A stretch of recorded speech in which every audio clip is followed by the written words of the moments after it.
لہذا وکلا کی تحریک کا ایک راستہ ہے، کیا یہ چلے گا؟ تو ممکن نہیں لگتا۔ دوسرا یہ ہے کہ پاکستان الیکشن کی طرف چلا جائے، کوئی بڑی تگڑی عوامی تحریک چلی جائے اور وہ تحریک اتنے زوردار طریقے سے چلے اور اندرونی اور بیرونی دباؤ اتنا زیادہ ہے کہ پاکستان میں ایک نیا الیکشن کروانا پڑ جائے۔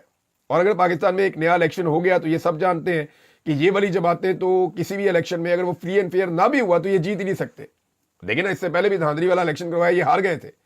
اب اگر دوبارہ بھی یہ دھاندلی والا الیکشن کروائیں گے یہ پھر بھی ہار جائیں گے۔ تو اگر پاکستان تحریک انصاف کی حکومت بن جاتی ہے، کیونکہ اب جو بائیڈن ان کے سر کے اوپر پاکستان کی اسٹیبلشمنٹ یا حکومت کے سر پہ اب جو بائیڈن نہیں بیٹھا ہوا جو سہولت کاری کرے جیسے کہ اس نے پہلے سہولت کاری کی تھی، تو جو بائیڈن کی غیر موجودگی میں اگر پاکستان میں حکومت تبدیل ہو جاتی ہے اگلے 1 سال میں، 6 ماہ میں، یا جب بھی 2 سال میں، جب بھی، تو پھر یہ 26ویں آئینی ترمیم ختم کرنے کی کوشش کی جا سکتی ہے، لیکن اس کے لیے بھی 2/3 اکثریت چاہیے۔ لیکن انٹرسٹنگ بات یہ ہے کہ پاکستان میں جو بھی حکومت آئے گی اسے یہ 26ویں آئینی ترمیم سوٹ کرے گی، کیونکہ 26ویں آئینی ترمیم ایک ایسی چیز ہے جس کے ذریعے سے کوئی بھی حکومت پورے نظام کو کنٹرول کر سکتی ہے، اور ہر حکومت یہ چاہے گی کہ اس کو کنٹرول کرے۔ لیکن میرے خیال میں بہتر یہ ہے کہ 26ویں آئینی ترمیم کو سیاسی جماعتیں مل کر ختم کریں، کیونکہ یہ اسٹیبلشمنٹ کی خواہش کے مطابق ہے، اور جو آئینی بینچ بنایا گیا ہے وہ بھی اسٹیبلشمنٹ کی اس خواہش کے مطابق ہے کہ جو بھی آئینی معاملات ہیں وہ ایک ایسے بینچ کے اندر جائیں جو بینچ اسٹیبلشمنٹ کے کنٹرول میں ہو۔ اب دیکھیں نا، مثال کے طور پہ چیف جسٹس آف پاکستان کی ایک ایکسٹینشن ہے، یعنی ان کی مدت ملازمت 5 سال کر دی گئی ہے۔ اگر سپریم کورٹ میں کوئی درخواست چلی جاتی ہے اور وہ سپریم کورٹ کا ریگولر کوئی بینچ سنتا ہے تو امکانات ہے نا، ہو سکتا ہے وہ کہے جی نہیں، مدت ملازمت 3 سال ہی رہے گی۔ لیکن اگر آئینی بینچ میں جائے گا تو اسٹیبلشمنٹ جیسا چاہے گی ویسا فیصلہ لے لے گی۔ تو ناظرین، وکلا کا احتجاج، ایک میں نے آپ کو بتایا کہ وہاں سے ابھی اتنی امید پیدا نہیں ہوئی، لیکن اگر وہ ایک تحریک بڑی بنانے میں کامیاب ہو جاتے ہیں تو وہ ایک پہلو ہے۔ نمبر 2، پاکستان کے اندر کوئی انقلاب جیسی کیفیت یہ آ جائے کہ فیصلے سڑکوں پہ ہونے ہیں، کیونکہ اب رستہ کوئی رہ نہیں گیا۔ اس سسٹم نے سارے رستے جو انصاف اور قانون کے تھے وہ بند کر دیے، اس سسٹم نے پارلیمان کے سارے رستے بند کر دیے، اس سسٹم نے جمہوریت کے سارے رستے بند کر دیے۔ اب ایک ہی رستہ رہ گیا عوام کے پاس۔ آہستہ آہستہ اتنا عوام کو دیوار کے ساتھ لگا دیا گیا جتنا عوام کو دیوار کے ساتھ لگایا تھا حسینہ واجد نے۔ حسینہ واجد نے بھی سارے رستے بند کر دیے تھے۔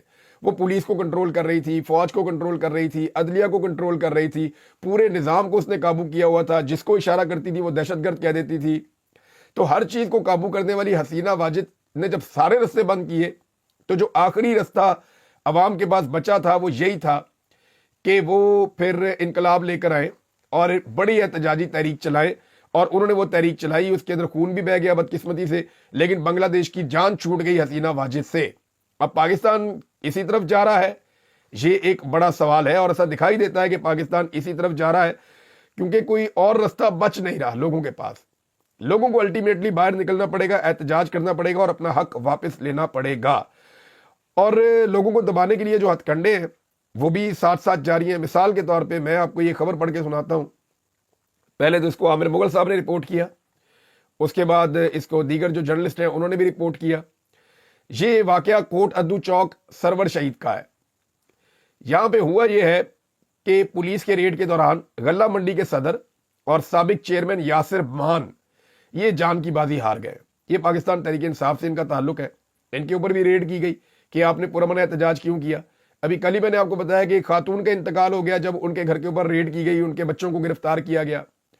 تو اسی طرح ابھی یہ ایک اور پاکستان تحریک انصاف کے چیئرمین، سابق چیئرمین اور پاکستان تحریک انصاف کے جو ہے وہاں کے غلہ منڈی کے صدر، یہ غلہ منڈی کے ویسے بھی صدر ہیں اور تحریک انصاف کے اچھے رہنما اور کارکن تھے، وہ لوگ کہہ رہے ہیں وہ جان کی بازی ہار گئے ہیں۔ ریڈ کے دوران ان کے گھر اور باہر کھڑی کئی گاڑیوں کی توڑ پھوڑ بھی کی گئی۔ اہل خانہ کے مطابق پولیس نے ایک لڑائی جھگڑے کے معاملے پر غیر قانونی ریڈ کیا اور ایم عالم روڈ اس وقت کئی گھنٹوں سے بند ہے، یعنی وہاں پہ کوئی روڈ بھی بند ہے۔ تو یہ لوگ اب یہ کہہ رہے ہیں کہ جناب ایک معاملے میں پولیس نے غیر قانونی ریڈ کر دیا ان کے اوپر، اور غصہ اس بات پہ تھا کہ ان کا تعلق کہیں پاکستان تحریک انصاف سے ہے۔ اب عامر مغل صاحب کا ہم دیکھ لیتے ہیں۔ وہ کہتے ہیں جی پٹواریاں دی ماں آ گئی ہے، ایک اور نوجوان کھا گئی ہے۔ وہ کہتے ہیں جی مریم نواز کے ایما پر پنجاب پولیس کے ہاتھوں تحریک انصاف کا ایک اور نوجوان شہید، چوک سرور شہید۔ پولیس ریڈ میں مقامی پاکستان تحریک انصاف کے رہنما اور صدر غلہ منڈی یاسر مان کا انتقال ہو گیا۔ اہل علاقہ کا لاش سڑک پر رکھ کر احتجاج روڈ ٹریفک کے لیے بند کر دیا گیا۔ یہ جناب ایک اور سٹیٹمنٹ ہے۔